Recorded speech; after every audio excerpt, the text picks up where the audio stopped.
ፍቅርዬን ከረመዳን በኋላ እሄዳለሁ አልኳት። ፍቅርዬን ምን ብትለኝ ጥሩ ነው? እኛ እኮ በጣም ነው የምንወድሽ። እንዲማል ለመውደድ ተባኔ ትወጂኛለሽ። ለምን አትወጂኝም? የኔ ፍቅር ጥፍጥ ያለ ምግብ ካበላውሽ፣ ቤቱን ካጸዳው፣ ልብስ ካጠብኩ፣ ከተኮስኩማ ትወጂኛለሽ። በጣም ነው እንደምትወጂኝ። ስለምትወጂኝ ነዋ። ባርጌ በላቤ ሻምፖን፣ ኮንዲሽነሩን፣ ሞዴሱን፣ ሳሙናውን በራሴ ገንዘብ የምገዛው ስለምትወጂኝ ነዋ እናቴ። ውይ እኛ እኮ እንወድሻለን። ከሰራውማ ትወጂኛለሽ እናቴ፣ ከሰራውማ ትወጂኛለሽ። እስኪ ልተኛና ውደጂኝ። እስኪ አይመመኝ እንደው አንድ ሁለት ቀን ልተኛና እስቲ ውደጂኝ። ይኸው አሁን ጓደኛዬ ትናንትና ጥርሷን ተነቅላ ጋይስ፣ ሹፌሩ ምን አይነት ሆስፒታል እንደወሰዳት አላቅም። ማደንዘዣ ራሱ አልሰጧትም ሲነቅሏት። እናቴ ስፍስፍ ብላ የጥርስ ነገር ታውቁታላችሁ። ስፍስፍ ብላ አንጀቷ ስፍስፍ ብሎ መታ እንዴት እንደወደቀች ራሱ አታውቅም። በቃ አልጋዋ ላይ ነው ከአንዳንድ ወድቃ የተኛችሁ ማለት ነው። ደውላ እኔ ልጆቹን አስተኝ እንግዲህ ለአንድ ቀን መታገስ አቅቷት ማለት ነው። እኛ እኮ እንወድሻለን። ኧረ ዘላለም ለአንቺ ገረዶኛ አልቀር መቼም። እኛ እኮ እንወድሻለን። በጨላ ነው መውደድማ ሁሉም እናንተም ትወዱኛላችሁ አይደል እንዴ? እኛ እኮ እንወድሻለን። እስኪ ልተኛ እናት ውደደኝ ጋይስ። እንዴ ሸዋዳ፣ እኔማ ያው መናገር አለብኝ ደግሞ በኋላ ችግር እንዳትፈጠር ብዬ ነገርኳት። ከረመዳን በኋላ እሄዳለሁ ምናምን ነገር ስላት እኛ እኮ እንወድሻለን። እንዲም ያለ መውደድ በጣም ነው እንደ ወደድሽኝ። በጨላው ብትወጂኝ ጥሩ ነበር እንደ ሀሳብ። ንገሩልኝ እናንተ። እወድሻለሁ። የሚወደኝ እኔ መሻጣው ባል ይወደኛል፣ ልጅ ይወደኛል፣ እናንተ ትወዱኛላችሁ። ባይሆን በጨላ ብትወደኝ ጥሩ ነው።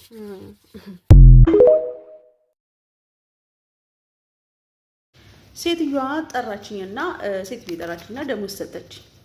ከዛ እሺ አመሰግናለሁ ብዬ ተቀብዬ ወደ ቤቴ ወደ ክፍሌ መጣሁ። ያው ወደ ኪችኔ መጣሁ። አሁን ትንሽ ቆየችና ነይ ብላ ጠራችኝ። እሺ ብዬ እኔ ደግሞ ቀጭ ቀንቧ እያልኩ መሄድ።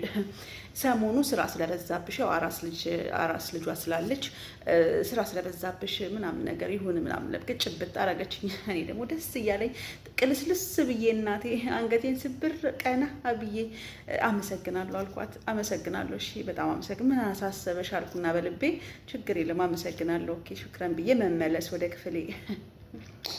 መጥቼ ስከፍተው ስንት ቢሆን ጥሩ ነው? ይሄው እንደተጣጠፈ ነው። አልከፈትኩትም ወላ ማለት ነው። ጥፍጥፍ አድርጋ እንደሰጠችኝ ነው 5 ብር። እኔ አሁን ግራ የገባኝ ነገር ስድብ ነው ቅኔ ነው የሆነብኝ። ይሄ 5 ብር አሁን እኔ ቅኔ ነው የሆነብኝ። ምን ለማለት ፈልጋ ነው ጋይስ? ስድብ ነው። ምን 5 ብር ከረሜላ የምጠጭበት ነው? ልጅ ነሽ ነው? ምንም የገባኝ ነገር የለም። እኔ መድኃኒዓለም ግራ ገባኝ። 5 ብር እኔ እኮ አሁን ቀን ሰራተኛ ማታ የባንጋሊ ደንበኛ ጠባሽ እኮ ነው የሚመስለው ጋይስ። ይሄ ቀዝቃዛ መጥቶላችኋል። 24 ሰዓት ውጪ ነው የሚቀመጡት። ባርቢኪው እንጠብሳለን እዚህ ቤት ዴይሊ፣ ሁሌ ማታ ማለት ነው። ግጥም ማድረጌ ሻርፔን እዚህ ድረስ ለብሼ፣ ያው ብርድ ነው ውጪው።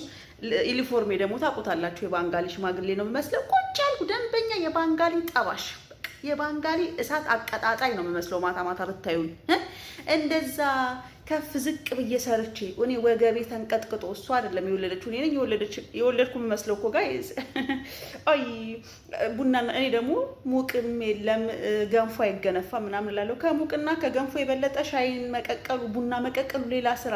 በየቀኑ እንግዳ ይመጣል፣ በየቀኑ ሰው ይመጣል። ወገቤ እኮ ቅንጥስ ነው ያለው ጋይዝ። ቅንጥስ እኮ ነው ያለው ወገቤ።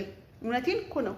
እኔ ደግሞ በትንሹ 200 ምናምን ገጭታኛለች ብዬ ለሆነ ነገር ይሆነኛል ማለት ሾፍ ሳረገው 5 ብር አሁን እኔ ልመልስላት ሼም ያዘኝ እንዳልመልስ። ጌታ ምስክሬ ነው ጋይስ። ሼም ያዘኝ እኮ ለመመለስ። ዝም እንዳል ደግሞ የክብር ነገር ሆነብኝ። ክብሬን የነካችኝ መሰለኝ መድኃኒት። ያ ሁሉ ስራ እናንተ 5 ብር ሹሃዳ ጋይስ 5 ብር በጣም ያሳዝናል። ሞራሌን የነካችኝ። ባሰጠኝስ ቢቀርስ እንደዚሁ ዝም ብላ ጠርታ የኔ ቆንጆ አመሰግናለሁ፣ አዎ የኔ ቆንጆ ቤት እያመሰግናለሁ ብትለኛ ይሻል 5 ብር። አይ በእውነት በጣም ሞራሌን ነው ነከት ያደረገችኝ። ያ ሁሉ ደግሞ በቀደም ለታ ባል ማነው ይሄ የወለደችዋ የባል ቤተሰቦች አማቾቻችን ማለት ነው ሊመጡ ብላ እናቴ ግርግዳውን ያሳጠበችን። ግርግዳውን መቼም እነሱ ለአሜት ነው የሚመጡት እኮ አረቦች እኮ ቤታችሁ ሲመጡ መድኃኒዓለም እህትም ብትሆን ራሱ ለአሜት ቤት ውስጥ ያለውን ነገር ለማየት ያሙኛል ብላ ነው መሰለኝ እናቴ እንዴት እንዳሰራችሁ ነው የማውቀው። እና ከዚህ ሁሉ አንፃር አሁን ይሄንን 5 ብር ማፌዝ ነው የያዘችው። ሞር እንግዲህ አዲስ ዓመት ነው መጪው አዲስ ዓመት ነው።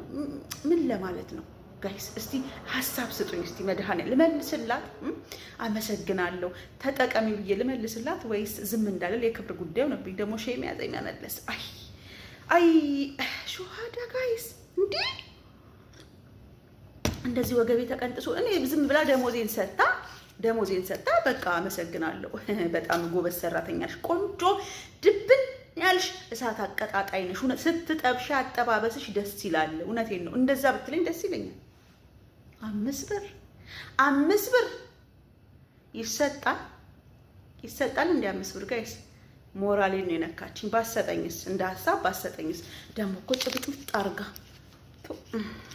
ማመስገን እኔ አትሉ ማመስገን ቅልስልስ ብዬ የኔ ፍቅር በሆዴ የኔ ፍቅር ማዳም እንደው አንቺ ለኔ ብለሽ ማትወኙ የለም። አሁን እቺና ማለት የሾፍ ሳረገው 5 ብር ነው። 5 ብር አሁን ምን ይገዛል? ከረሜላ ይገዛል ጋይስ። ከረሜላ መጠጪ ልጅ ነሽ ነው ወይስ አሬና የሆነማ ቅኔማ አለው እኔ አልገባኝም እንጂ የሆነ ቅኔ ማለት ነግረኝ ፈልጋለች። የሆነ ነገር ማለት ትላለችው ነገር አለ ጋይስ። አይ ሹሃዳ